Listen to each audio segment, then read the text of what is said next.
Wait a minute. What's your view mengenai normalisasi? Ini kan udah ada beberapa negara Islam yang melakukan normalisasi dengan Israel.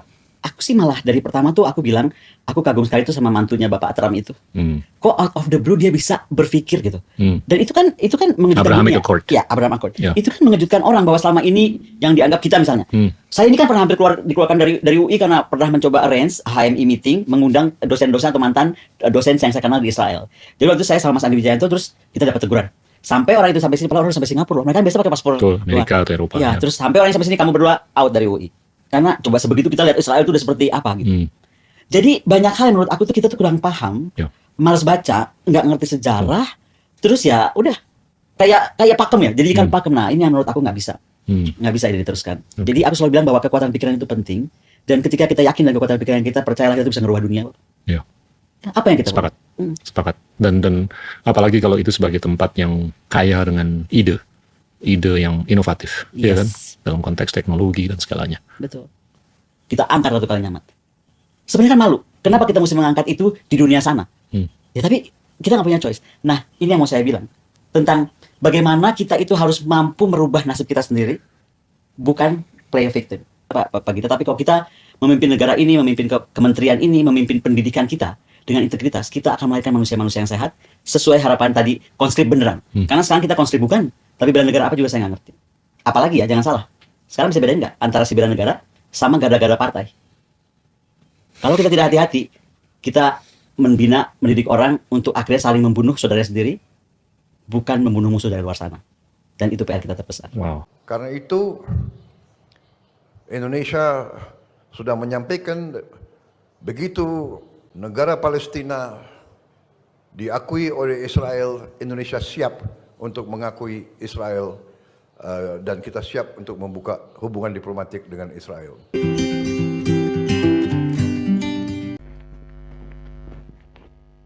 Ya, shalom Bapak Ibu Saudara sekalian, selamat berjumpa kembali. Beberapa hari terakhir ini lagi-lagi Indonesia ribut oleh karena adanya pernyataan dari Presiden Prabowo yang akan melakukan hubungan bilateral dengan Israel. Dan juga Prabowo berjanji bahwa Indonesia akan mengakui Israel jikalau Israel memberikan kemerdekaan kepada rakyat Palestina. Menurut saya secara pribadi bahwa Israel ini sebenarnya tidak butuh-butuh amat terhadap pengakuan Indonesia. Sudah berapa puluh tahun Indonesia merdeka ini dan belum pernah saya mendengarkan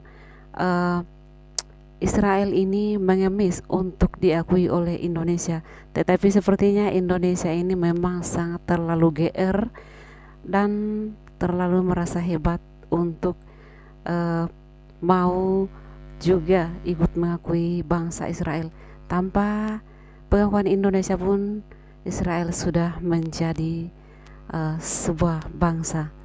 Lalu juga dari Mas Hussein Gaza, seperti biasa beliau yang selalu memojokkan tentang Israel dan mentah-mentah menolak adanya normalisasi dengan bangsa Israel. Dan juga bagaimana komentar dari Bu Koni? Langsung saja kita menyimak videonya berikut ini. Bisa Ibu tolong jelaskan bagaimana menurut Ibu upaya perdamaian Israel-Palestina saat ini? Begini saja, saya itu sebenarnya yang bikin saya bereaksi seperti kemarin adalah keterkejutan saya dan kekaguman saya kepada Jared Kushner. Karena bayangkan Indonesia itu dari tahun 62 Pak, ketika Bung Karno memban Israel dan Taiwan ikut olahraga itu, terus kebijakan luar negeri kita kayaknya seperti itu aja, nggak pernah bergeser. Bergeser itu pada saat Gus Dur saja kan. Pak Harto memang tetap menyatakan mendukung Palestina dan lain-lain, tapi Pak Harto pun fair, masih menerima Israel ke kediaman, masih membuka hubungan kita militer, lebih terbuka lah istilahnya. Even hoax kita juga kan diambil dari sana gitu. Meskipun maksudnya banyak misi-misi rahasia dilakukan bersama-sama. Saya melihat setelah Gus Dur itu mungkin terus kita kayak jeda gitu. ya kan? Betul lah ada misalnya keterlibatan Kemlu, tapi kan akhirnya cuma retorika menurut saya. Retorikanya itu ada yang yakin gini, karena kita punya Islam terbesar, maka kemudian kita bisa mampu menggunakan kekuatan diplomatik. Kenapa kita jadi lihatnya dari masalah Islam gitu? Karena masalah Israel itu bukan masalah antara Islam dan Kristen, bukan masalah apa. Kalau kita mau tarik ke agama bisa lebih ekstrim, Pak. Saya itu kebetulan karena saya sekolah di sana dan bukan saja harus memahami tentang tentara ya Pak ya. Saya melihat dulu dasar tentang tentara lah seluruh dunia. Di dunia ini nggak ada tentara lahir dengan judul People of Liberation Army, kecuali tentara Indonesia, Angkatan Besar dari Republik Indonesia, kemudian Israel Defense Force, kemudian Vietnam dan Aljazair, 4 negara. Yang semuanya sudah bergeser dari People of Liberation Army, tapi Israel mempertahankan itu. Dan itu menurut saya membuktikan bahwa dengan kekuatan yang demikian kecil, digempur seluruh negara tetangga, Israel bisa survive. Jadi ini yang mesti dipahami dulu gitu loh. Nah, untuk paham juga, saya kemarin beberapa hari yang lalu diundang oleh Bu Yeni Wahid bicara di Wahid Foundation tentang bagaimana Israel ini kan. Nah, itu saya sampaikan.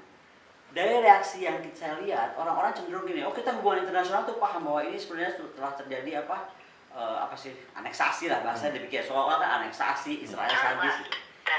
Tidak ada yang menyuarakan bagaimana sebenarnya juga kita harus melihat ini secara fair. Dan ini ceritanya bakal panjang Pak. Jadi konteksnya saya mau ngomong gini, Indonesia ini jangan sok membereskan Israel lah.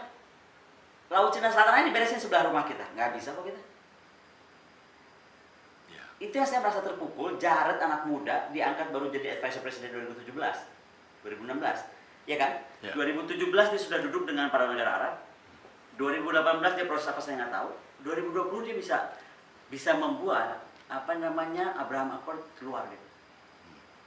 Tidak membawa nama agama Kristen, tidak membawa nama apapun sekte di Kristen, bisa mendekati Arab gitu.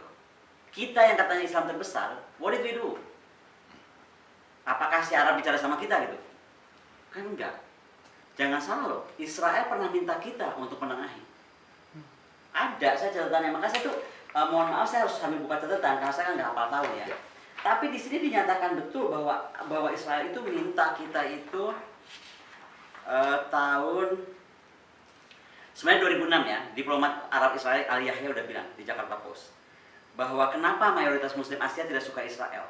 Apa alasannya? Israel Palestina itu bukan masalah cuman agama, dan ini kita bisa berdamai dengan Jordan, Mesir, Maroko. Malah kalau dengan Asia Timur kita nggak bisa, urusannya apa gitu. Nah, kemudian 2006 kita tarik pasukan kita dari Lebanon ya kan. Di tahun berapa ya? Sebentar, saya harus lihat lagi. Tapi yang pasti mereka tuh minta dukungan kita untuk menengahi. 2005 sebenarnya kan Pak Hasan Wirayuda juga sudah ketemu dengan Menlu Israel, ya kan? Tapi itu kemudian oleh Pak SBY juga nggak didalami lagi gitu. Tapi balik ini, saya sekarang mau cerita dulu soal kenapa Israel itu nggak mudah. Sama halnya, atau malah lebih mudah kita beresin Laut Cina Selatan menurut saya daripada beresin Israel. Laut Cina Selatan itu cuma historical claim Pak. Dan kalau kita mau ngomong, saya dari awal ngomong soal Laut Cina Selatan ya, historical claim itu nggak boleh dibalas sama tindakan militer. Dia klaim histori, jawab aja lagi pakai klaim histori. Bahwa kita bodoh nggak punya archive yang bagus tentang Sriwijaya, Majapahit, Kalinyamat, it is our stupidity gitu. Nggak boleh kita blame orang. Makanya pendekatan saya soal Laut Cina Selatan adalah historical. Nah, sekarang kita balik ke Israel Pak. Saya sampai baca, karena saya ingin meyakinkan orang bahwa membereskan Israel itu is not as simple as we say it gitu. Tapi bahwa mengakui Israel itu adalah sebuah negara berdaulat yang menghormati agama, saya terus terang malu sama Indonesia hari ini. Lebih di sana lebih menghormati agama daripada kita. Mungkin yang nggak pernah tinggal di Israel nganggapnya Israel itu jahat banget ya, tapi saya tinggal di sana. Bagaimana mungkin di sebuah kota kecil ya, kita masih bisa bahwa saya agama Islam Pak, tapi saya tuh mencoba memahami dari semua agama. Saya bisa ikut Via Dolorosa, memanggul salib suci itu. Berhenti di setiap pemberhentian 14 titik pemberhentian dari Antonia itu kan sampai titik titik Yesus disalib kan. Itu setiap pemberhentian itu kita melewati kampung Arab Pak, pasar Arab. Orang Arab, orang Jewish di situ. Apa pernah kita yang lagi menganggul salib atas nama Yesus Kristus dong? Kalau kita menganggul salib kan yang kita lihat Bunda Maria dan Yesus. Apa pernah orang Arab di situ ngelemparin kita atau orang Yahudi? Kalaupun ada Yahudi yang ekstrim Pak, yang menganggap Yesus itu jahat sekali lah gitu. Tapi bukan orang Arab loh, nggak pernah orang Arab di situ. Kemudian dilihat dari faktor makam Nabi Daud, ya kan? Itu dibagi Pak. Satu dapat kaki kiri, satu dapat kaki kanan, satu dapat tangan kiri, satu dapat tangan kanan. Maksudnya sectionnya, kan makamnya panjang. Itu kan mencerminkan bahwa kita bisa bersama-sama di sana menghormati gitu. Nah sekarang kenapa bait suci itu tembok suci itu penting sekali buat orang Israel? Maka jangan melihat Israel itu segede Indonesia. Kalau segede Indonesia memang kita timur lepas bodo amat, ya kan? Si Padang Likitan lepas bodo amat, tuh gede banget negara kita. Lah kalau Israel segitu-gitunya Pak, 10 mil itu negara tetangga. Iya kan? Nah, bayangkan kita untuk mengerti bagaimana buat Israel itu Yerusalem demikian pentingnya. Dan itu kenapa kaitannya dengan Drop of the Rock ya? Karena bayangkan nih kalau umat Islam, Ka'bah kita dipecah oleh kekuatan apa saya nggak tahu, tinggal 1/5. Bisa dibayangkan nggak apa? Kita pasti akan jaga sekali 1/5 Ka'bah itu dengan darah dan air mata. Itu Tuhan kita di situ loh, lambang agama kita di situ. Itu udah doktrin agama udah berat Pak. Exactly dengan apa yang Israel bikin. Tembok keratapan itu Pak, panjangnya tadinya hampir 500 meter. Karena di serbu Romawi itu tinggal 60 meter. 60 meter segitu-gitunya itu yang dia berdoa. Dan di keyakinannya Yuda, itulah tempat dia berkirim surat kepada Tuhan. Dan Tuhan mengabulkan permintaan dia. Ya pasti dengan darah air mata dia bela Pak. Itu dari faktor agama gitu. Tapi itu pun Israel masih mengizinkan ya. Saya Islam, saya boleh berdoa di tembok ratapan. Emang saya nggak pernah berdoa di tembok ratapan. Tiap hari kalau saya lagi ke Knesset, saya mampir ke tembok ratapan. Karena saya lihat orang tuh trans Pak. Kalau Bapak kesana itu bisa lihat orang kesurupan dengan tembok ratapan Pak. Saya merinding ngomong gitu. Dari berapa agama, dari berapa penjuru dunia? Karena apa ya Pak? Ini kita lagi ngomong aura religius, bukan aura uka-uka. Ini kita lagi ngomong religius nih Pak. Jadi ada yang trans, ada yang jadi gila melihat tembok ratapan Pak. Banyak orang gila ditangkap di Israel itu karena melihat tembok ratapan. Karena ini ya apa sih? Ya itu sejarahnya panjang apa kita lihat Mekah aja bisa gemeteran gimana lihat tembok ratapan yang sejarahnya udah juga panjang sekali gitu. Nah ini yang menurut saya nggak dipahami oleh kita. Dan kenapa susah banget buat kita itu? Ada ketakutan di para pemimpin politik. Sehingga kalau itu menyinggung Israel, seolah-olah menyakiti Islam. Di mana menyakitinya? Saya nggak ngerti. Ini yang mesti saya pikir harus saya bicarakan gitu. Karena nggak ada yang berani bicara. Saya mau baca ya. Saya ada buku bagus namanya Prisoner of Geography. Itu buku tebal sekali, 400 lebih halaman. Tapi saya singkat dalam 2 aja lembar. Dan saya mau bacakan. Gini loh, memahami sejarah Timur Tengah itu Pak, kita harus lihat sejarah Ottoman Empire. Ottoman Empire itu memerintah dari 1299 sampai 1922. Vienna, Anatolia, Algeria, Libya, Egypt, Israel, tanda kutip Palestina, Syria, Jordania, Irak, Iran, itu semua dibagi atau dikuasai oleh Ottoman Empire. Dan Ottoman Empire nggak pernah memberikan nama. Dia menyebutnya vilayet atau bagian gitu. Kenapa? Ini masalah tribes Pak. Di sana tuh masalah tribes itu demikian kuat, melekat gitu. Kesukuan. Jadi nggak pernah ditarik garis. Bahaya menarik garis sebuah kesuku. Sekarang kalau saya ke Manado nih, tiba-tiba Bapak bagi Tomohon sebelah sana, Manado, kacau dong Pak. Gitu kan. Nah, tapi ketika kekuasaan Ottoman Empire itu sudah mau menurun tahun 1916, si Inggris ini kirim kolonel perangnya. Namanya tuh si Sykes. Sykes ini ngobrol sama kolonel lagi juga dari Prancis, namanya Picot. Makanya ada Sykes-Picot, itu terkenal sekali Pak ya.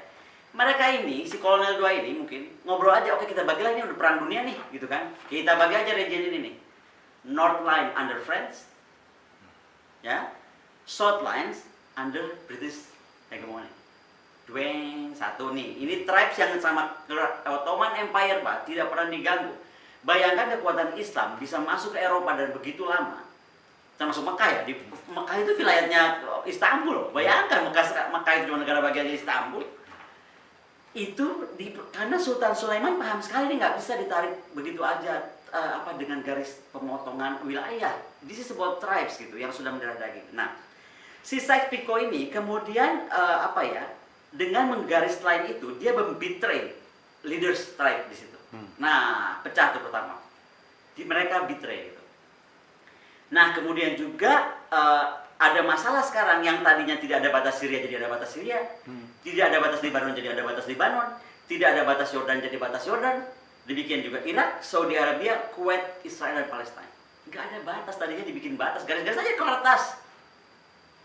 Nggak ada drone pada zaman itu. Dan ini bayangkan tribes itu masih kuat sekali. Nah, kemudian masalah kedua, divisi demi divisi terbagi. Kita mesti lihat Arabnya terbagi Pak, dua, Islam Syiah dan Sunni. Syiah Sunni pun nggak berdiri sendiri soal Syiah dan Sunni. Syiah Sunni juga banyak turunannya ke bawah.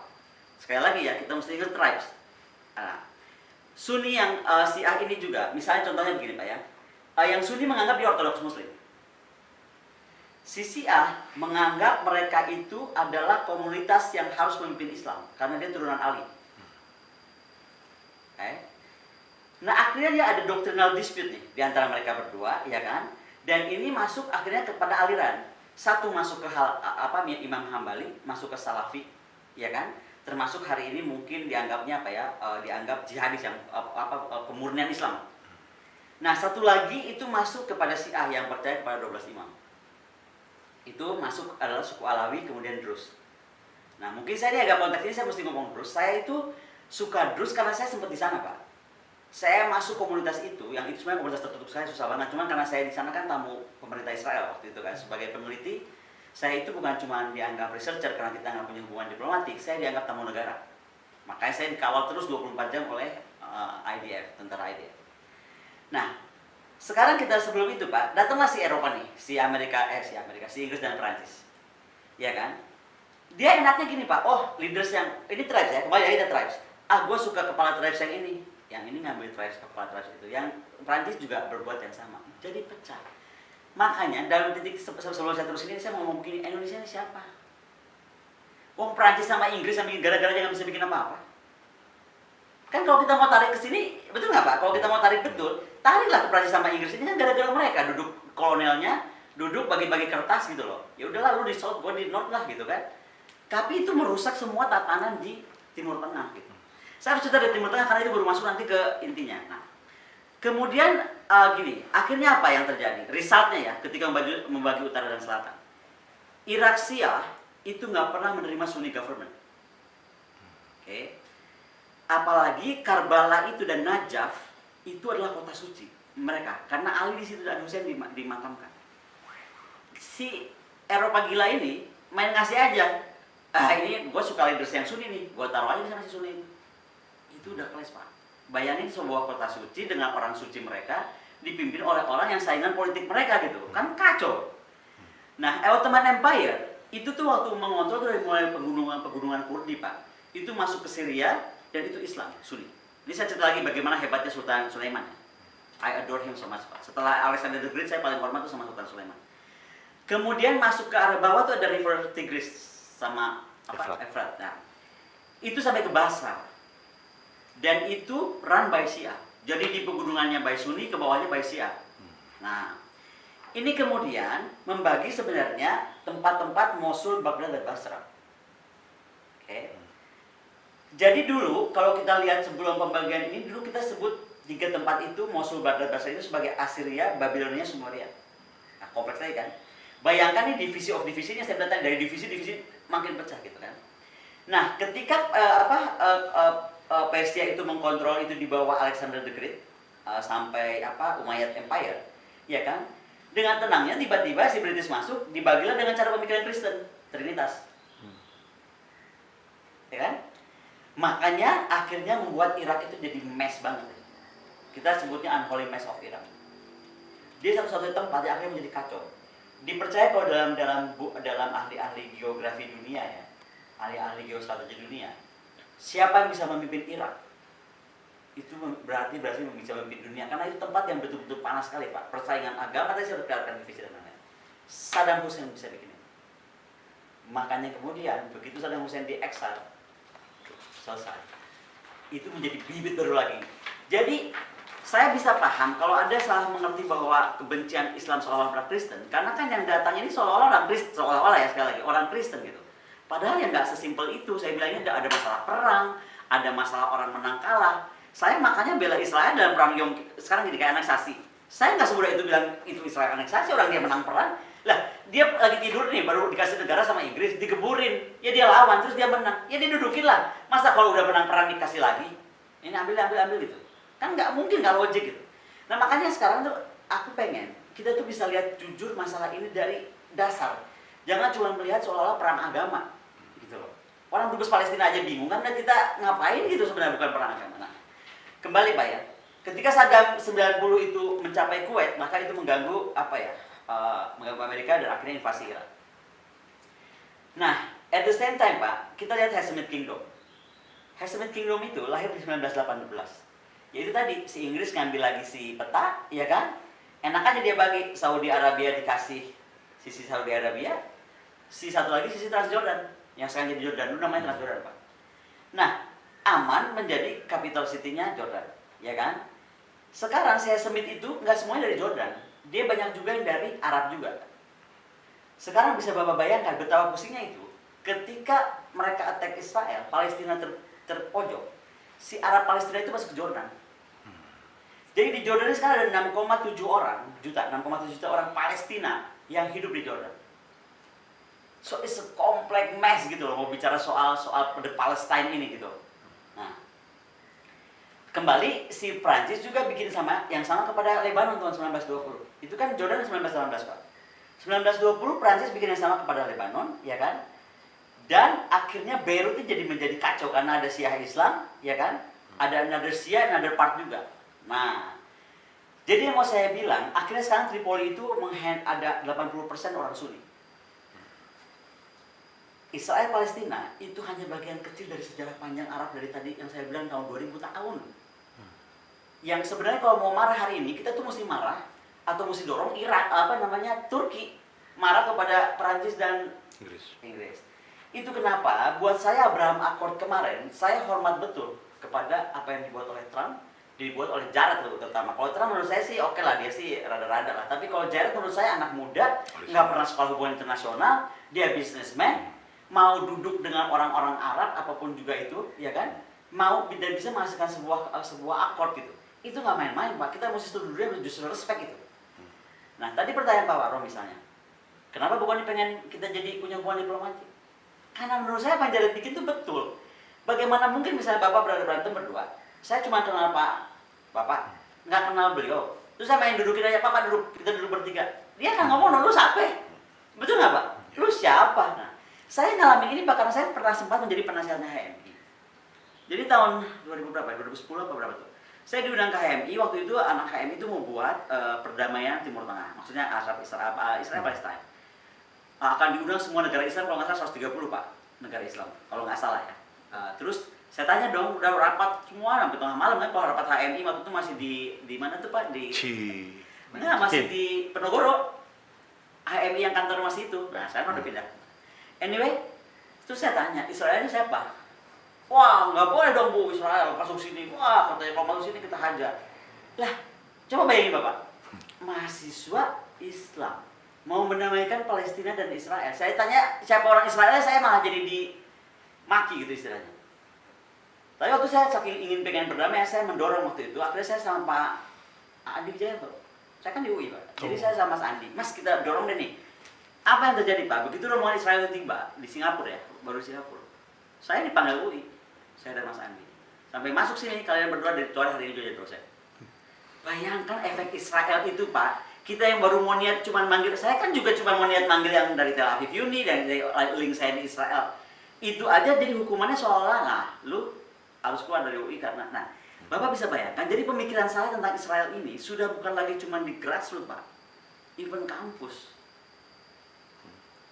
Nah ini menurut saya harus kita coba tarik lagi lah. Masih pantas nggak ya kebijakan tahun 62 Presiden Soekarno yang memang anti kolonial, ya kan, dipraktekkan ke hari ini. Kalau betul kita mempraktekkan, jangan cuma sama Israel aja dong, jangan sama cuma Taiwan. Nggak boleh ada siapapun kolonial, namanya siapa juga kolonial nggak boleh masuk sini. Kalau kita konsekuen, kenapa dianggap kolonial itu cuma akhirnya Israel dan Taiwan? Kedua, Taiwan, kita udah lebih terbuka sama Taiwan sekarang. Kamar dagang terbuka, kantornya di SCBD segede-gede Laihim. Saya juga kalau saya sekolah di Taiwan, sekolah perang saya di Taiwan. Ya kan, hubungan diplomatik dibilang nggak ada, tapi ada gitu loh Pak. Kalau nggak mana mungkin. Kedua, omongan kita bilang China policy. Dengan kita buka kantor dagang, kita sudah tahu China policy. Jadi menurut saya, kita itu double standarnya itu bingung. Sebelah sini kita double standar, sebelah sini kita nggak double standar. Dan yang sebelah sini ada double standar, dasarnya nggak kuat.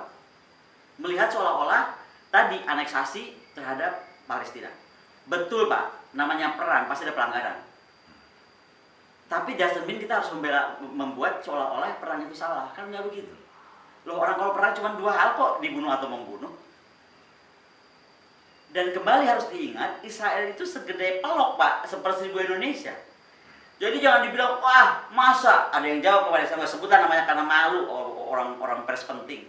Orang cuma dikirimin itu doang kok katanya, apa? Roket-roket kecil, nggak efek lah buat Israel. Saya pernah tinggal di Roshanikra Pak, perbatasan. Emang roket kecil Pak, tapi masuk ke rumah orang. Kan masalahnya ini Israel itu udah mulai tembok, langsung rumah orang saking daerahnya kecil banget. Jadi si roket yang dianggap cuma kecil doang, jangan dilawan sama misalnya Israel. Ya nggak bisa dong Pak. Kecil masuk ke rumah kepala kita, buat Israel itu kedaulatan. Dia nggak peduli yang kirim tuh satu orang teroris atau betul-betul atas nama negara, dia hajar. Kekuatan Israel karena dia selalu disakiti, kekuatan militernya hebat sekali. Jadi satu roket bisa dibalas misal, nggak boleh disalahin Israelnya dong. No, I want to see this secara fair gitu.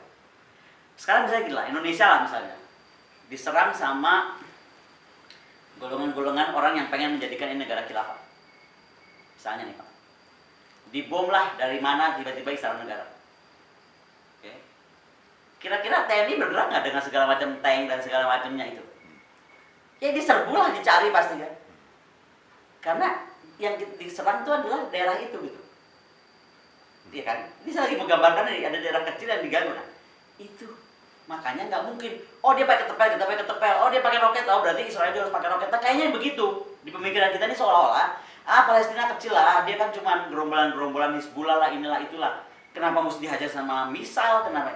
This is about kedaulatan negara. Justru kita mesti belajar dari Israel. Bagaimana namanya kedaulatan negara dipertahankan. Ini yang kayaknya nggak clear Pak.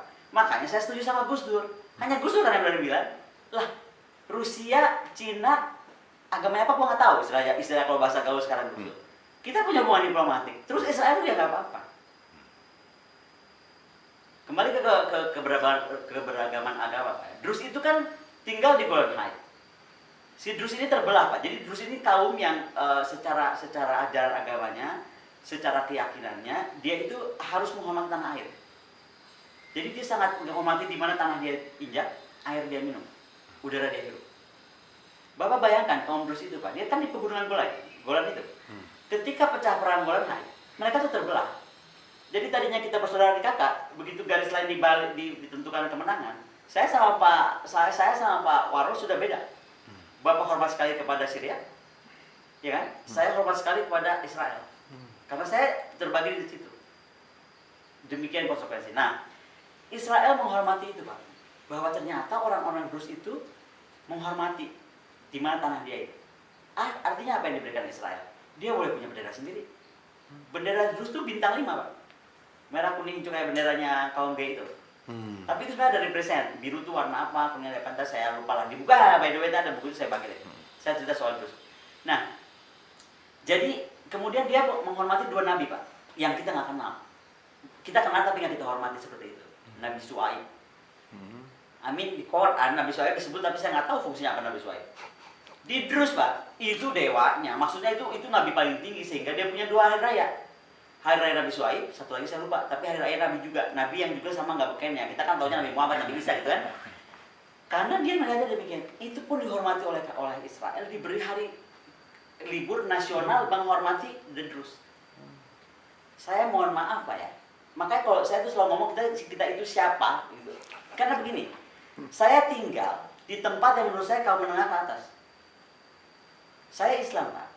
Tapi buat saya gelisah ketika saya melihat teman-teman saya Kristen itu untuk bersembahyang dengan mobil Ferrari-nya, dengan mobil Jaguar-nya, dengan mobil semua sebetulnya mobil top car itu harus di pinggir ruko, pakai tempat duduk plastik, dijaga oleh aparat karena anytime bisa di-attack oleh apa yang namanya Islam gitu. Itu menyakitkan saya Pak. Israel nggak punya Pancasila, jangan salah. Gak ada Israel punya Pancasila. Tapi apa yang dibuat oleh Israel menurut saya itu malah Pancasila banget. Susah untuk mengerti ini kalau nggak pernah tinggal di sana. Pak bayangkan ya, umat menghormati sana. Di sana itu kan kalau kaum Yahudi itu kan punya hari sucinya banyak banget Pak. Hari nggak boleh ada tepung, nanti hari nggak boleh ada apa, pokoknya ribet banget Pak. Dan ketika hari itu berjalan Pak, kita nggak boleh pakai lift. Nggak boleh, karena kita seolah-olah jadi haram gitu.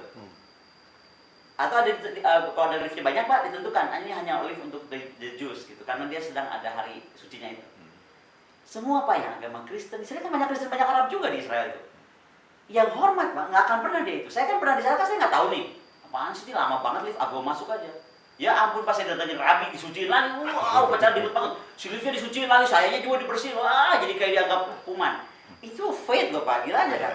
Nah jadi maksud saya, bayangkan kita tinggal di tempat itu. Saya nggak tahu di Indonesia yang tadi saya bilang, baru cuma beda agama aja.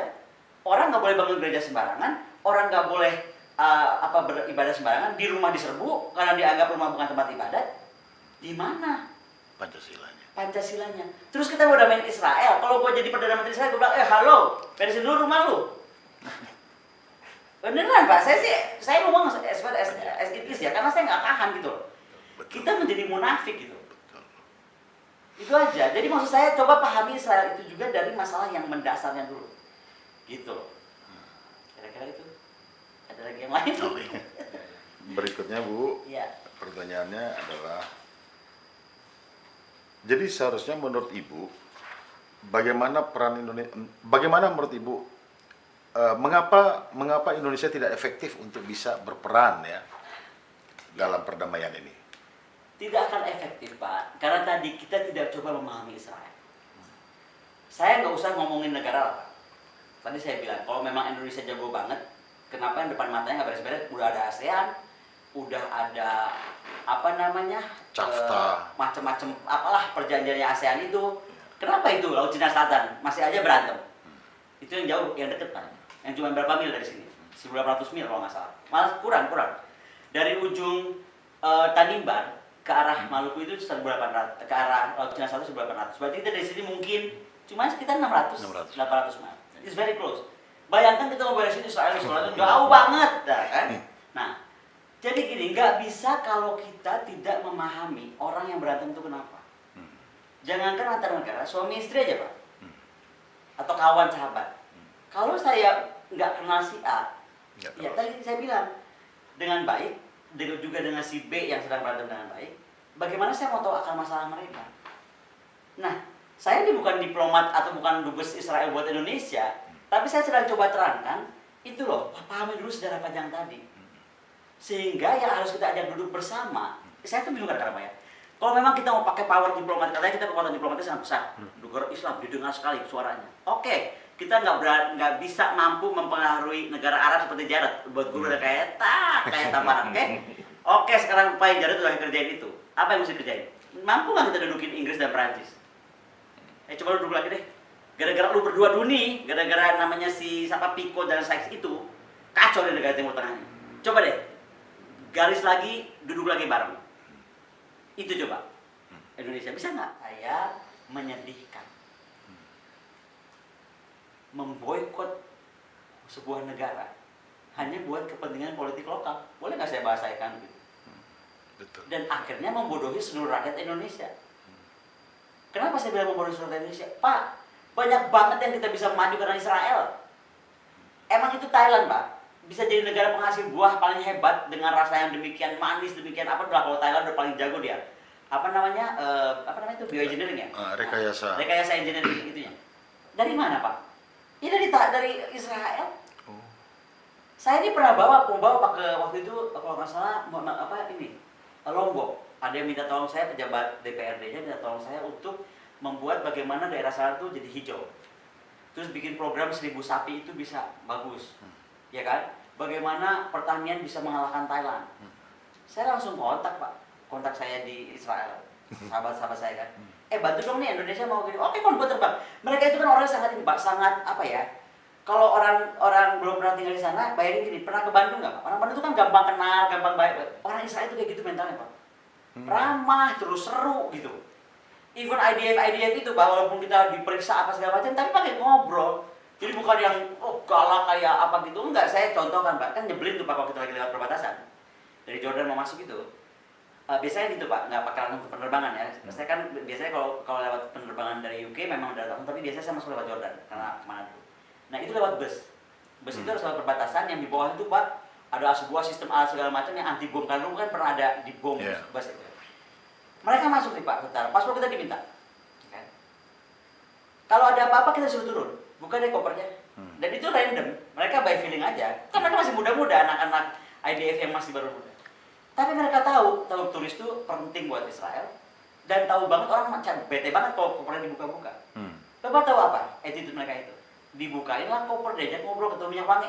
Lu pakai minyak kayak gini, gue juga. Jadi kita yang diperiksa kan nggak jadi kayak sekarang diperiksa di bandara yang udah kayak kita robot itu. Enggak Pak. Itu saya bilang orang Israel itu lebih humanis kok. Tapi jangan pernah nyakitin mereka. Itu saya bilang sejarah mereka tuh sejarah orang disakiti. Jadi dia tuh boleh dong kalau mereka tuh aware, punya kecurigaan atau waspada. Tapi at the same time dia juga punya pendapat bahwa kalau dia di-attack dia akan bikin orang 1000 kali attack. Pernah dengar nggak kalimatnya Moshe Dayan? Moshe Dayan tuh bilang gini, Israel itu harus menjadi bangsa yang kayak anjing gila. Itu kalimat Moshe Dayan terkenal sekali Pak. The Israelis itu harus menjadi bangsa seperti anjing gila. Apa artinya? Ngamuk aja gitu, ngamuk kalau diganggu. Anjing gila kan kalau nggak diganggu nggak ngamuk Pak, dia diam aja. Was diganggu selamat ulang tahun. Sama Pak, Israel juga begitu. Karena kembali kita mesti tahu sejarahnya dan betapa mereka tuh sudah terombang-ambing dan mereka yakin kepada satu, mereka itu bangsa janjikan Tuhan. Bapak mesti cari buku ya, tolong Google deh. Buku saya tuh hilang, namanya Two Nations Under God. Dua bangsa di bawah Tuhan. Itu tentang apa Pak? Israel dan Amerika. Jadi Amerika itu merasa dia itu kena dekat sekali sama Israel. Supaya kecipratan dia itu adalah bangsa di bawah Tuhan, makanya we trust under God. Kan Tuhan di uang dia kan we trust under God. Emang Indonesia ada? Kita percaya kepada Tuhan yang Maha Esa nggak ada. Setelah kita dapat Pancasila tadi nggak ada tuh di uang rupiah ini. Jadi Pak beda banget antara slogan diucap sama praktek keseharian. Dan sayangnya saya belajar tentang tadi umat beragama yang rukun damai. Tadinya di Indonesia saya belajar itu banyak Pak ya. Ini kan makin faded kita. Tapi saya malah menemukan di saya tuh itu tumbuh baik. Ya Bu, kira-kira kalau menurut Ibu hubungan diplomatik Indonesia-Israel ini apakah akan bisa mempercepat perdamaian Israel dengan Palestina? Sangat. Ini tadi saya bilang, dari tahun 62 kita pakai posisi, gue Islam terbesar, gue penting suara gue nih. Memang saya nggak undermine apa yang bikin Indonesia loh Pak. Banyak hal Indonesia tuh bikin banyak. Tapi harusnya bisa lebih konkret lagi seperti Jared gitu. Jadi juga jangan dibaca, bukan ini underestimate Kemlu gini-gini. Enggak begitu. Banyak yang diisi Pak Asal Yuda, Pak Marti Tetelgawa, banyak. Tapi maksud saya, tamparan untuk saya, tadi Indonesia begitu bangga dengan Islamnya itu tidak bisa mendudukan negara Arab tangan-tangan Abraham Accord gitu loh. Gitu loh. Jadi kalau sekali ditanya sama Bapak, tantangannya apa tadi? Tantangannya? Iya. Apakah akan bisa mempercepat perdamaian? Bisa mempercepat dengan tadi saya bilang, udah saya uraikan. Karena Arab sudah didekati oleh Amerika. Sekarang kita bisa mempercepat dengan mendudukan Prancis dan Inggris. Iya dong. Buktikan kemampuan diplomat kita itu bisa mempercepat perdamaian Israel-Palestina dengan bisa mendudukan mereka. Atau sejarah kacau balau dari mereka. Soal kota Yerusalem itu, Bu, menurut Ibu gimana? Apakah itu harus menjadi bagian daripada Israel, ataukah bagian daripada Palestina, atau bagaimana seharusnya? Satu-satunya yang buat saya sedih itu terkait Trump adalah dia mau bikin ibu kota itu pindah Yerusalem. Dalam pandangan saya, apalagi saya itu lama di Yerusalem Pak ya. Jadi saya itu kan tinggal rumah apartemen saya di Tel Aviv. Saya punya villa di Rosh Hanikra. Karena saya itu dari Rosh Hanikra itu bagus loh, pantai yang bagus, bisa bekas Romawi, dan itu ada perbatasan yang terkenal. Jadi itu kan bukit karang. Saat perang, tentara-tentara penyelundup itu suka masuk lewat laut Pak, bukit karang itu Pak, di antara laut. Jadi saya tuh melihat bagaimana sejarah darah-darah air mata itu, jadi saya bisa rasakan itu. Nah, tapi Yerusalem itu buat saya beda karena tadi Pak, saya di situ itu banyak mungkin mengalami, kok orang bilang mengalami proses atau pengalaman spiritual. Transenden. Enggak transenden, tapi saya mengalami pengalaman spiritual yang menurut saya itu penting gitu. Contoh, saya bisa berdoa di tembok ratapan. Kemudian saya bisa masuk ke semua tempat, apa yang saya nggak masukin? Bintang David. Tempat lahir Yesus itu Pak, itu ada di gereja Kudus. Yang ketika kita masuk itu sebenarnya punya Ortodoks. Dan kalau kita mau tempat Yesus lahir yang ada bintang David itu kita mesti turun dari gereja itu ke bawah. Ruangannya kecil Pak, paling cuma 2,5 meter, 2,5 meter. Ada palung David dan ada star David itu. Bapak bayangkan ini gereja Ortodoks yang hitam. Ortodoks kan hitam Pak, nggak, ya kan? Kalau berwarna tuh warna-warnanya suram gitu. Dengan bau-bau yang itu udah eksotik sekali ya Pak. Dan saya ini orangnya gampang pingsan. Makanya kalau saya ke Arab, saya ke Mekah, saya umroh, saya pasti akan beli jam sepi karena saya nggak tahan lihat orang. Saya kalau lihat orang banyak saya pingsan. Nah terus saya mikir, aduh, saya mesti masuk ke situ, mau lihat bintang David, pengen nyentuh dong. Terus gimana caranya? Kok pasti pingsan lah, orang banyak banget orang masuk Pak dari mana-mana kan, segala bangsa.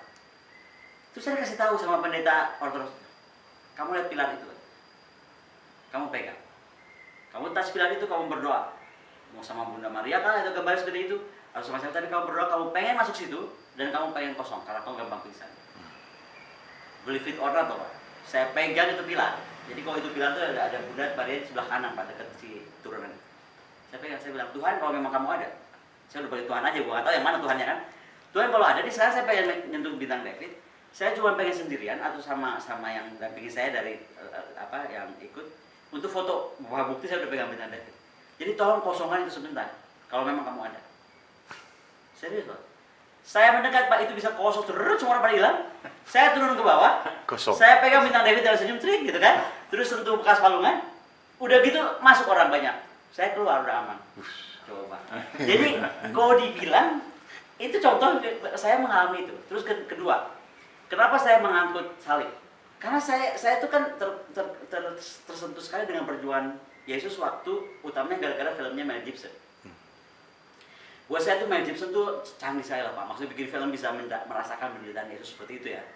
Ya kan? Jadi saya ingin tahu bagaimana sih rasanya Yesus. Saya tuh makanya ikut Via Dolorosa. Jadi memanggul salib sebesar itu. Hanya 10 orang kan yang memanggul. Dan setiap jatuhnya Yesus itu kan semua tanah di Yerusalem itu adalah tanah asli Bang, nggak pernah boleh ditimpa sama nggak boleh. Karena kan itu kota dan sekota Pak. Kalau Bapak di dekat situ tuh Bapak udah bisa masuk sampai ke tempat-tempat dibuat oleh Israel. Kota-kota tua di bawah yang sudah tertimbun-timbun itu Pak. Ini kan kota tumbuh di atas kota gitu. Nah, jadi Bapak bisa bayangkan saya itu ikut itu, dan sekali lagi saya bilang, ada beberapa perhentian itu belong to another Christian. Satu Kristen Ortodoks, satu Kristen Armenian, satu Kristen apa. Yang paling parah Armenian Pak, saya lupa ada titik berapa ya, titik 9 atau titik berapa. Tapi begitu kita sentuh, karena memang dia juga belokan, jadi pasti kita cenderung bahwa salib pasti jatuh karena berat ya. Itu, tahu nggak apa? Bukannya dia melarang orang sentuh. Kan orang datang itu macam-macam agama, mungkin juga macam-macam negara. Dia harus menjaga kesucian Tuhan Yesusnya itu. Bapak tahu apa? Itu ada nan dari Armenian. Setiap orang sentuh, dia lap. Setiap orang sentuh ya. Tiap hari pagi sore Pak. Kerja ini ngelap doang. Bukan, nah, itu kan menarik Pak. Iya. Betapa Israel itu terbuka. Kalau dia orang begitu jahatnya nggak boleh agama lain sentuh. Ya dong. Iya kan? Enggak, dia silakan sentuh. Tapi ada the Armenian yang bersih. Nah di tempat Yesus disalib begitu Pak, itu kan dulunya Bukit Golgota ya. Tapi kalau sekarang jadi gereja, itu pun ada segmentasinya. Nah kalau nggak salah Armenian itu paling bawah, karena saya pernah nyasar. Sebenarnya orang nggak banyak tahu kalau tempat Armenian itu di bawah. Saya itu tadi saya bilang, kadang-kadang pengalaman spiritual itu kita nggak tahu Pak dibawa kemana. Waktu itu saya masuk situ kan dengan rombongan pendeta. Karena untuk tahu saya mesti dengan pendeta Pak, itu kan bukan wilayah Islam. Jadi saya masuk ke rombongan di bawah pendeta Katolik. Jadi saya ikut tuh di tempat Yesus yang disalib, yang darah tuh nempel di batu-batu itu. Wah orang berkesurupan Pak. Wah yang Pantekosta jadi apa, yang ini jadi nyanyi, yang histeris, ngeri loh Pak. Trans kan Pak, trans karena kan ruangannya sempit. Terus ada energi ya, kalau kita bilang dari energi kan energi di situ gitu. Saya kan takut, saya lari. Karena ngeri kan orang itu, jadi lagi gitu saya kabur. Nah kabur saya itulah, makanya saya bilang 2 kali saya punya pengalaman spiritual lebih aneh lagi. Saya tiba-tiba nyasar kayak ke lorong, kan turun-turun tangga gitu Pak. Lah, ternyata itu titik terbawah Bukit Golgota Pak. Jadi darah Yesus paling banyak malah di sana. Kan darah turun ke bawah. Iya. Nah di situ punya Armenian juga. Jadi situ ada satu nan, kan itu nggak boleh dipegang Pak. Jadi ada kaca gitu. Nah Kita cuma pegang kaca, itu pun kacanya dilap sama dia setiap kita pegang. Darah yang nempel di batu karang itu, batu bukit Golgota. Nah yang kedua adalah ketika aku ke Al-Aqsa. Al-Aqsa itu saya mesti beda banget Pak kalau Al-Aqsa. Al-Aqsa itu begitu kita masuk, kan itu udah deket pasar Pak ya. Ketika dia masuk, itu tuh halaman dijaga oleh para pejuang Islam itu. Wah senjatanya berat Pak, ini ubet-ubet semua. Ubet semua Pak, jadi beda masuk ke gereja-gereja, masuk ke tadi tempat-tempat sucinya agama mereka yang lain-lain selain Islam itu beda. Masuk Al-Aqsa itu dijaga ketat Pak, dijaga ketat. Begitu saya masuk Assalamualaikum gitu kan, penjaganya langsung keluar 6 gitu kan. Terus saya bilang, saya mau masuk gitu kan, mau ketemu muftinya, imamnya. Ada apa dia bilang? Saya mau lihat tempat Nabi Muhammad itu Isra Mi'raj dan saya pengen tahu Masjid Al-Aqsa bukan cuma dari cerita kan, detailnya. Kamu baca dulu Fatihah, baca aku. Kulhu baca, tunggu disuruh baca Yasin, Yasin bisa. Udah gak bisa. Gak bisa lah, ya kan? Dia langsung oke. Dari Indonesia, Assalamualaikum, silakan masuk. Akhirnya pendek cerita saya dibawa. Terus saya bilang gini, waktu Nabi mau Isra Mi'raj, Nabi itu sembahyang di mana? Kenapa juga saya nanyain juga begitu? Saya juga nggak tahu kenapa saya nanya begitu. Urusannya apa gunanya Nabi sembahyang di mana? Tapi pokoknya itu terucap dari mulut saya. Tiba-tiba Pak, ini orang Arab loh, gede banget ya. Kebayang orang Arab tuh gede banget, segede bapak kalau itu pakai. Sementara saya dulu pernah keliling beberapa negara waktu sama Temi Habibie, keluarga Habibie diingetin tuh, lu kalau sama orang Arab hati-hati, hilang lu. Sekali gitu kan. Jadi waktu saya mau dibawa turun ke Pak, aduh gue dihilangin nggak ya? Tapi udah ini masjid lah gitu kan, apa saya tempat suci. Saya ikutin ini sambil deg-degan nih Pak. Itu lorongnya panjang banget, di bawah Al-Aqsa Pak, itu lorong gua gitu. Tiba-tiba berhenti di satu tempat Pak, itu ujung batu. Jadi kalau di atas satu batu besar itu, di bawah inilah batu dasarnya. Ya kan kebayang ya? Iya. Ini kan gerejanya gini nih, ini kan batu nih. Masjidnya sorry. Mungkin pelataran di sini, batu bawah tuh di sini. Nah, saya tuh ke bawah itu. Di situ ada kayak cekungan gitu tempat Nabi sholat. Saya cuma sholat sendiri Pak di situ ditemenin sama si imam. Mestinya. Gimana coba saya nggak merinding Pak? Jadi banyak pengalaman juga spiritual yang bikin saya akhirnya tadi saya kok jadi punya perasaan bahwa kebenaran itu harus disampaikan. Kalau enggak orang misunderstand all the time about the Israelis. Belum lagi kalau saya cerita saya dibawa ke tempat mereka kan punya ini Pak, punya sekte-sekte gitu. Ada yang namanya saya lupa tuh, itu saya bawa tuh kitabnya itu ada foto dari situ. Itu orang suci Pak, tinggi banget Pak, panjang bener, mungkin sampai seperti Nabi Daud itu orang panjang itu ya. Itu sama Pak orang suci banget berdoa. Itu terus tuh kayak ada rabainya. Saya kan lagi lewat soal orang saya lain sendiri dan jangan salah Pak, kita seperti masuk ke pura, kalau perlu kita mesti pakai apa? Masuk dari situ kita mesti pakai kayak Islam. Mesti rapat gitu, nggak boleh pakai baju terbuka apa. Ketika saya habis berdoa di situ segala, tahu rabainya manggil saya sini. Dia kayak bisa lihat, kamu nih ya satu hari harus cerita banyak tentang Israel keluar, nggak banyak kan? Beneran Pak? Dia nggak tanya saya dari bangsa apa enggak? Tentu dia ngomong ini, kamu dari tadi saya lihat sehari kamu harus ngomong tentang Israel sebenarnya. Nah kata-kata dia itu Pak, ke saya tuh kayak beban. Beneran. Kan saya juga mikir kalau gue ngomong Israel tadi yang aneh, maka tiba-tiba kok kemarin ya Wahid mengundang saya bicara dan saya pikir ya udah kan udah waktunya lah aku ngomong. Orang mau membenarkan atau menyalahkan terserah, tapi itu pengalaman saya dong yang saya alami dan makanya saya tulis juga di buku gitu. Nggak bisa itu gitu dialami orang. Coba ada belum lagi Bahai, ya kan? Bahai itu kan juga agama yang aneh kalau kita bilang, tapi dihormati di Israel. Ada Bahai di Israel? Lah, gereja terbesar paling bagus di Israel Bahai Pak. Itu putih kayak White House di atas bukit. Gereja Bahai itu mewah sekali Pak, dan itu kalau nggak salah itu mahal sekali, jadi kan Israel kecil Pak ya, membebaskan tanah untuk bikin gereja Bahai itu tuh mahal sekali. Pendetanya tuh pakai itu, saya ingat waktu itu pakai Mercy yang paling baru, jadi orang kaya, agama orang kaya Bahai itu, makanya kan Madonna semua kan. Gitu. Jadi tadi soal Yerusalem tadi sebaiknya bagaimana Bu? Kembali, saya ngomong Yerusalem seperti apa, kenapa saya tadi cerita agama Ina itu, supaya ada latar belakang. Kalau saya pribadi lebih percaya mending Yerusalem itu menjadi sementara ya, sebelum Indonesia bisa duduk tadi, katanya yakin bisa dapetin. Sementara menjadi tempat milik internasional dan dijaga oleh internasional. Maksudnya PBB? Ya apapun lah. Jadi sekarang orang tetap bisa ke situ, tidak dibelah antara Palestina dan Israel juga. Semua sama seperti tadi saya ceritakan dari panjang lebar ini, bahwa saya bisa menikmati Yerusalem seperti kemarin saya menikmati gitu. Karena kalau itu terus jadi jatuh ke tangan siapapun, saya nggak mau sebut apa ya, ya pasti nggak akan seperti itu Pak. Sebelum agreement betul-betul antara mereka terwujud gitu. Pasti enggak, pasti. Dan dari segi keamanan agak bahaya Pak. Di sana tuh polisi, waduh, polisi Israel ini kan ini Pak, polisi anti terornya Israel itu kan bukan polisi, dia tentara.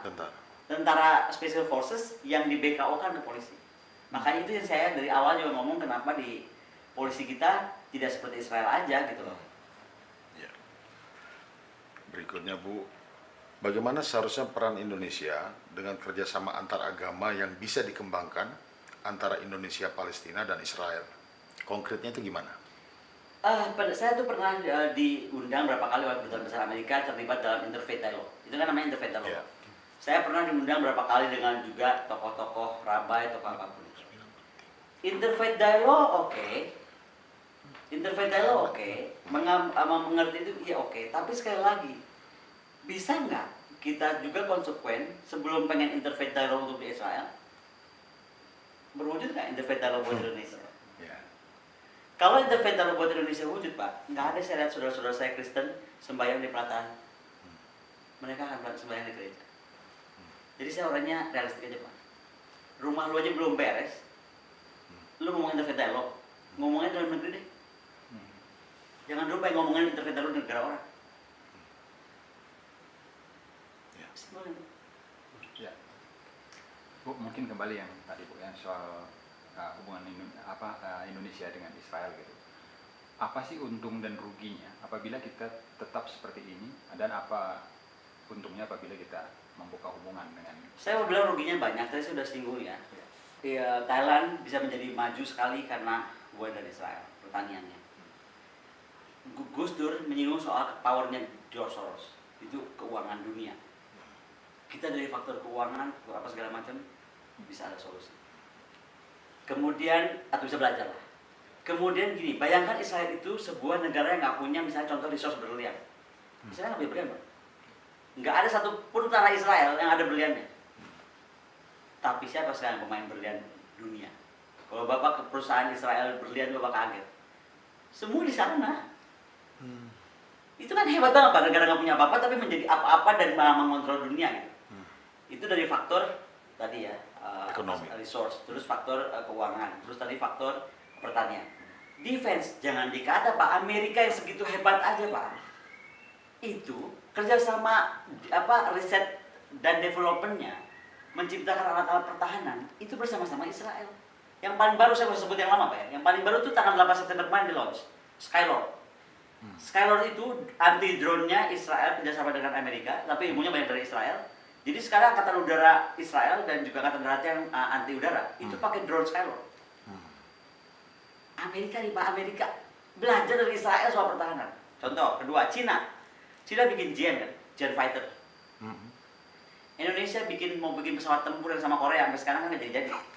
Malah diklaim itu nggak boleh karena Korea nggak boleh ngasih beberapa haknya. Nah, coba kita kerja sama Israel. Kita bikin Jian kayak Cina. Jian Cina itu Pak lahir dari Levi-nya Israel. Jian itu apa Bu? Jian pesawat tempur Pak. Oh. Pesawat tempur dan Jian-nya Cina kan sekarang udah generasi berapa? 20 kali lebih saya lupa. Jadi ini sangat-sangat menarik Pak. Bayangkan aja Cina kerja sama Israel bisa bikin Jian, ya. Thailand kerja sama Israel bikin perkebunannya, pertaniannya hebat. Amerika kerja sama Israel, Soros segala macam, lihat Amerika, ya kan? Nah, jadi saya pikir banyak yang harus kita belajar. Terus kita nggak mau belajar dari Israel. Apa alasan kita nggak mau gitu loh Pak? Agama kita nggak urusan sama Judah, ya kan? Yeah. Terus yang paling marah saya itu Pak, kalau orang anti Israel, pada ngomong jangan pakai Israel, boykot Israel. Semua orang Indonesia pakai handphone. Kasih tahu saya handphone mana yang nggak pakai teknologi Israel coba. Atau kalau ada yang teknologi Israel dibuang yang nggak boleh masuk. Yang nggak boleh masuk punya Cina. Kita anti Cina juga, jadi kita tuh mau apa? Gemes aku itu kadang-kadang. Lanjut Pak, lanjut. Kemudian apa pendapat Ibu tentang pihak-pihak orang Indonesia yang sering menggalang bantuan terhadap Palestina? Gini Pak, kalau atas nama human right, kemanusiaan, dukungan sama umat Islam, ya kan, saya sangat mendukung lah bantuan itu. Bantuan kemanusiaan namanya. Tapi kalau kita betul-betul ingin menghormati Palestina dan ingin mereka tuh survive, Ini ada ilmu Pak, kita jangan suka kasih kasih ikan, kasih pancingan. Exactly Pak, ini yang saya bilang. Kita kasih pancing itu buat Palestina. Apa sih pancing buat Palestina? Ya tadi kita mampu mendudukkan Palestina untuk berdamai dengan Israel dengan cara-cara terhormat seperti yang dibikin oleh Jarod dan Amerika Serikat. Tapi karena kita negara Islam tapi orang Islamnya sudah dikuasai oleh Jarod, betul nggak? Bahasa saya kan begitu. Lah malah si Jarod yang bisa duduk sama Arab. Ya berarti kan sekarang bagian kita duduk sama Prancis dan Inggris. Itu. Saya balik lagi ke situ. Jadi disitulah betul-betul bukti-bukti konkret. Bukan cuma semata kami selama Palestina belum merdeka maka kami tidak akan berubah. Emang lo bisa merdekain Palestina? Kan lain dong Pak, gitu bahasanya. Lain kalau kita udah betul-betul tadi yakin, ya nggak apa-apa ngomong kayak gitu, karena kita sedang berbuat sesuatu memerdekakan Palestina. Nah kan kita kan sedang, apa yang kita bikin buat merdekakan Palestina? Gua ngambil lagi sepeda lagi balik aja nggak bisa. Kalau saya kan gitu aja Pak, atau beresin Laut Cina Selatan lah, supaya Cina diem gitu. Ini kawasan kita nih, depan mata kita nih, di situ ada energi, ada ikan yang milik kita bersama. Dudukinlah ASEAN semua, sepakat nggak? Duduk sama Cina bareng udah deh, ya. Idealnya nih. Dan dulu kan saya bilang, idealnya Laut Cina Selatan menurut saya, ASEAN itu duduk bareng sama Cina, kelola semuanya bareng. Udah. Selama nggak ada yang bisa bikin historical crime ya. Kalau Cina Pak, saya jamin 1.000.000% dia punya bukti historinya. Saya tuh lama sekolah di Taiwan. Indonesia nggak punya. Semua bukti tentang kepemilikan pulau itu ada di Taiwan Pak. Kan di bawah Chiang Kai-shek. Makanya Cina pun nggak bisa ngapa-ngapain. Kayak kita punya mobilnya nggak punya BPKB. Nah Taiwan nggak punya mobil tapi dia punya BPKB buatan mana? Berikutnya. Jadi seberapa yakin kira-kira Ibu bisa Indonesia membuka hubungan dengan Israel? Seberapa yakin saya adalah gimana pimpinan politik kita. Kalau pimpinan politik kita cari aman, masih menganggap tadi yang saya bilang, menggunakan isu agama karena takut dimusuhi oleh mayoritas agama, padahal mayoritas musuh itu karena nggak ngerti ceritanya juga gitu. Maka tadi saya bilang, kalau ada yang marah, jangan dulu marah gara-gara nonton siaran ini ya, terus saya disumpahin orang. Baca dulu buku yang saya sudah tadi ambil risalah pendeknya itu menjadi 2 halaman, 3 halaman. Sejarahnya itu panjang, kita itu siapa mau merubah sejarah orang, sejarah kita sendiri aja belum beres. Saya ini sedang berjuang untuk menjadikan pahlawan Ratu Kalinyamat, Pak. Ratu Kalinyamat itu seorang ratu di Jepara, Pak. Jago perang maritim perempuan. Industri kapalnya gila-gilaan, setahun bisa bikin 4.000 kapal, ya kan? Seluruh negara dunia waktu itu termasuk Turki pesan ke dia, Jepara itu, namanya Ratu Kalinyamat. Ya ampun Pak, saya udah fighting sama Bu Reri Murtijat wakil ketua MPR dengan ratusan FGD udah mungkin, dengan puluhan researcher masih ditolak terus kan untuk menjadi ratu. Padahal di sejarah Portugal tuh nama dia udah ada. Nama dia ditulis Pak, written, Reinhard de Jepara. Yang mau saya cerita cuma satu Pak. Kita itu nggak pernah menghormati sejarah nenek moyang. Untuk memahami itu udah susah banget. Makanya saya kalau orang nanya kenapa pokoknya sering kemana-kemana gitu. Saya tuh lagi senang Pak, lagi ke Banten. Saya cari dulu tuh Banten tuh gimana sama Turki Utsmani. Saya ke Maluku, kerajaan itu gitu kan, Portugis. Karena saya lagi cari kenapa nenek moyang kita tuh hebat banget ya. Mainannya tuh internasional. Dalam arti benar-benar ya, perdagangannya internasional sampai ke Venesia, ya kan? Hubungan diplomatik. Coba sekarang lihat bendera kita Pak, bendera kesultanan kita ya. Ketika kita lihat bendera kesultanan kita, begitu ada gambar pedang begini, itu pasti kerajaan itu dekat sama Turki Utsmani. Turki Utsmani hari itu Pak, sama dengan kita tuh Amerika. Hari ini. Jadi kita tuh sudah beraliansi banyak. Hari ini kita nggak boleh bikin aliansi. Kan lucu. Ada ASEAN, nggak boleh jadi aliansi atau fakta. Padahal Ratu Kalinyamat mengusir Portugis dari Malaka, walaupun kalah ya. Tapi at least dia bisa bikin sampai Portugis itu gemeteran. Itu dia beraliansi dengan Johor, dengan Aceh, dengan Banten. Kerajaan waktu itu. Jadi aliansi is very important. Ya. Lagi Pak? Jadi menurut Ibu mungkin nggak sih kita membuka gitu nanti dengan Israel ini?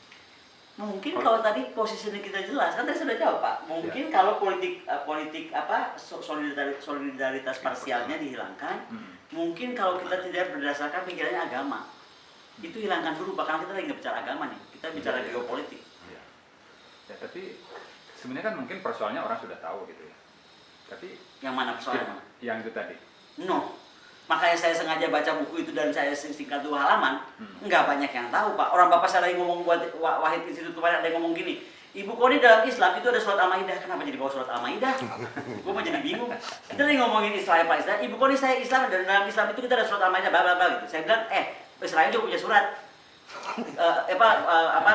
Kaum Kristen juga punya surat, Injil juga punya surat. Dan kalau mau pakai surat ya berantem jadi perang agama namanya. Ini kita lagi ngomongin perang perdamaian kok jadi bawa surat.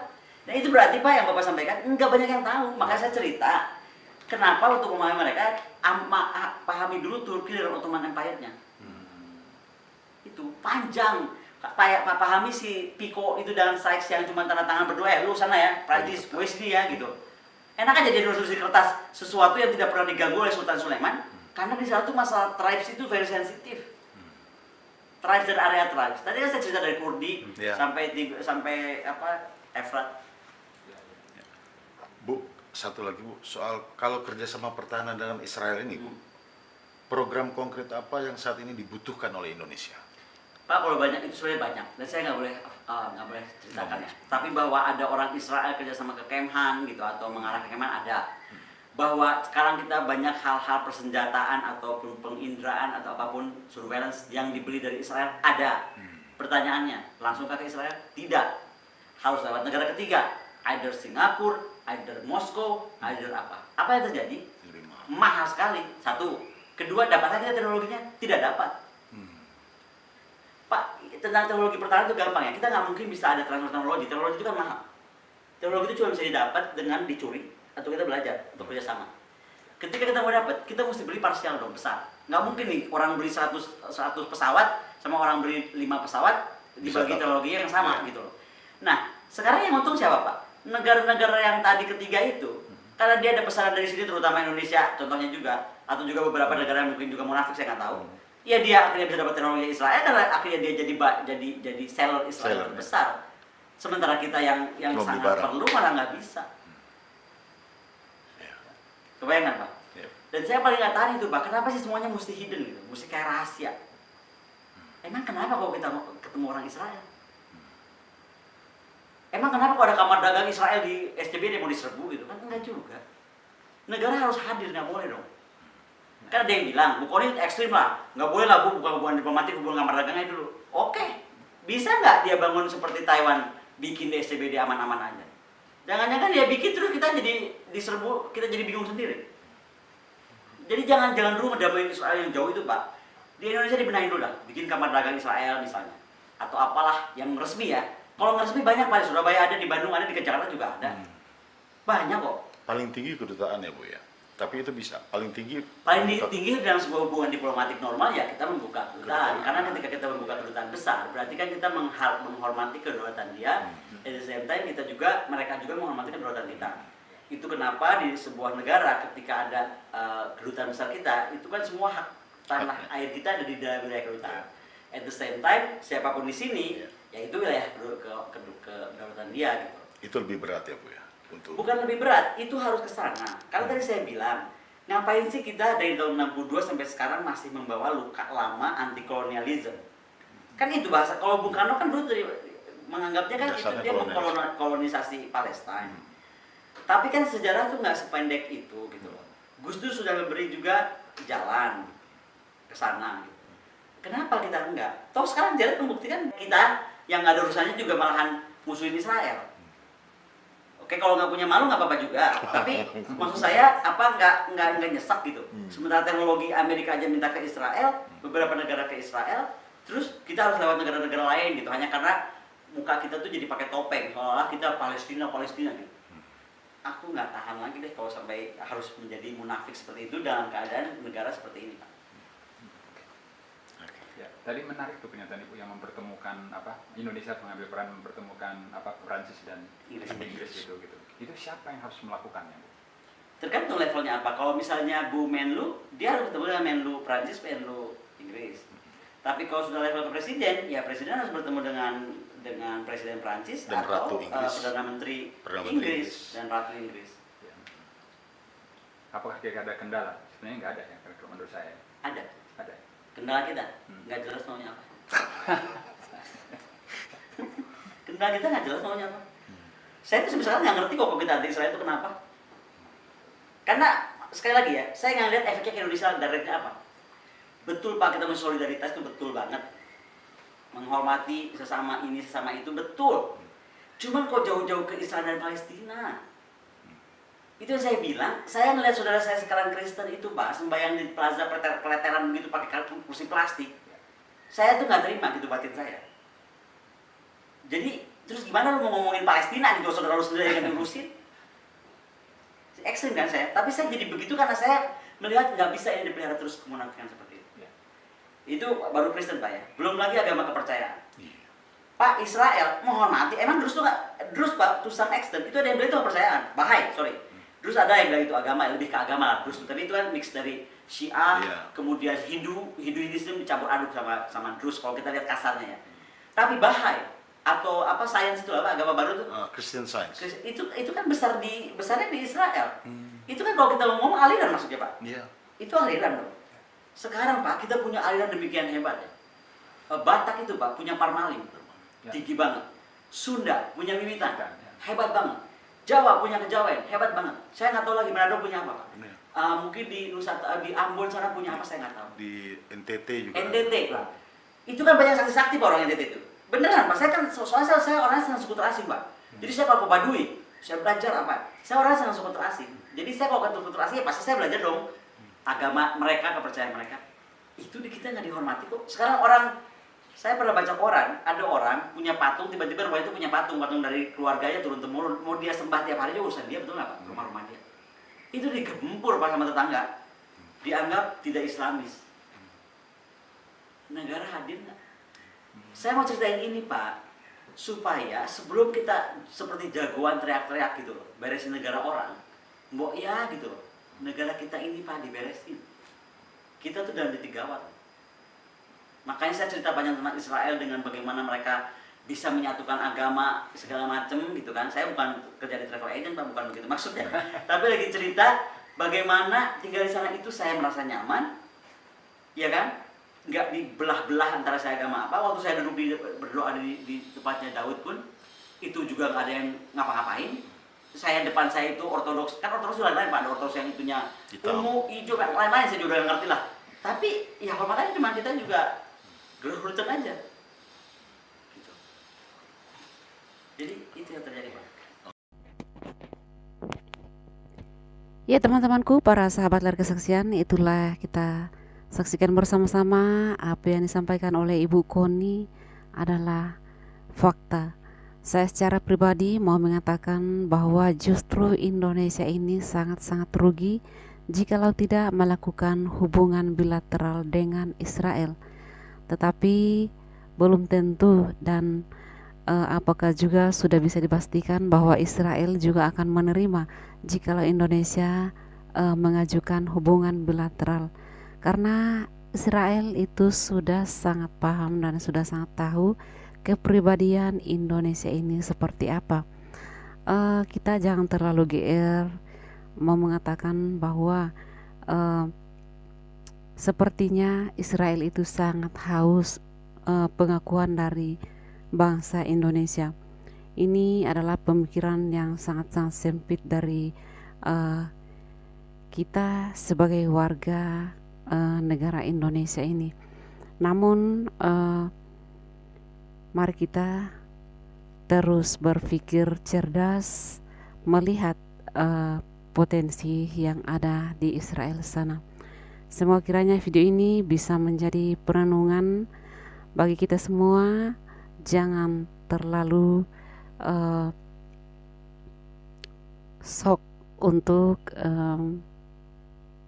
mengatakan bahwa Israel sangat butuh pengakuan dari kita.